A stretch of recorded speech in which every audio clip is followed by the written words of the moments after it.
नमस्कार दोस्तों, मनीषा की आवाज़ चैनल में आपका स्वागत है। आज की कहानी है भगवान का घर।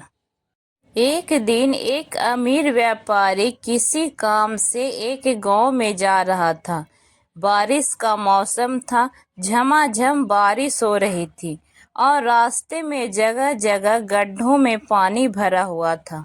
अचानक रास्ते में गाड़ी खराब हो गई। व्यापारी के साथ कोई न था। उसने गाड़ी सड़क किनारे खड़ी कर दी और किसी वाहन का इंतजार करने लगा, लेकिन घनघोर बारिश और तूफान की वजह से सड़क सुनसान था। शाम ढलने लगी तो व्यापारी को चिंता भी सताने लगी।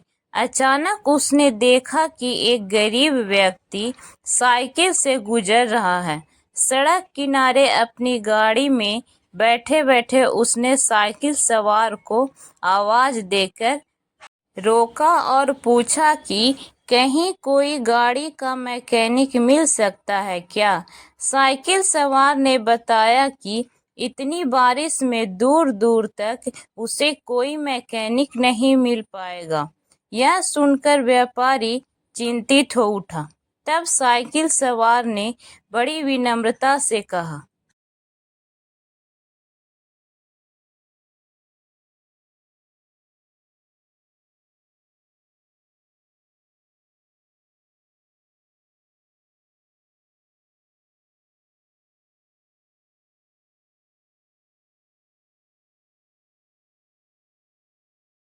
भाई साहब, अगर आप चाहें तो पास ही बने भगवान के घर में आज रात विश्राम कर सकते हैं। वहां आपको रहने की सारी सुविधाएं मिलेगी। व्यापारी राजी हो गया।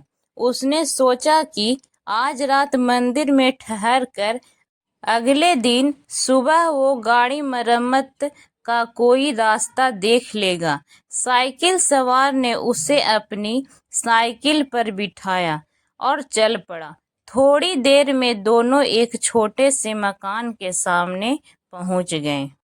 साइकिल वाले ने दरवाजा खटखटाया तो एक स्त्री ने दरवाजा खोला। व्यापारी को संबोधित करते हुए साइकिल सवार ने कहा, यह मेरी पत्नी है।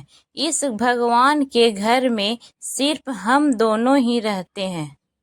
हमारे बच्चे शहर में नौकरी करते हैं। आइए अंदर पधारिए और आराम से बैठ जाइए।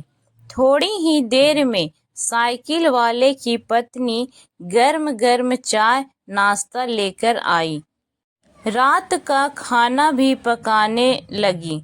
व्यापारी को सब कुछ बहुत अच्छा लग रहा था, लेकिन उसे एक बात समझ में नहीं आ रही थी कि साइकिल वाले ने अपने घर को भगवान का घर क्यों कहा। यह तो कोई मंदिर भी नहीं है। आखिर उससे रहा नहीं गया तो उसने पूछ ही लिया कि क्यों वो अपने मकान को भगवान का घर कह रहा है।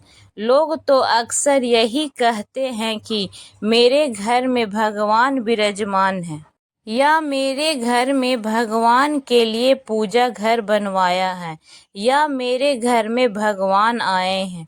यह सुनकर साइकिल वाले व्यक्ति ने कहा, हाँ, आपने ठीक ही कहा है। अक्सर लोग यही कहते हैं कि घर हमारा है और भगवान हमारे घर में विराजमान है, लेकिन हम ऐसा नहीं कहते, क्योंकि अगर हम अपना घर कहेंगे तो उसमें हम अपनी इच्छा अनुसार कुछ भी उल्टा पुल्टा काम कर सकते हैं।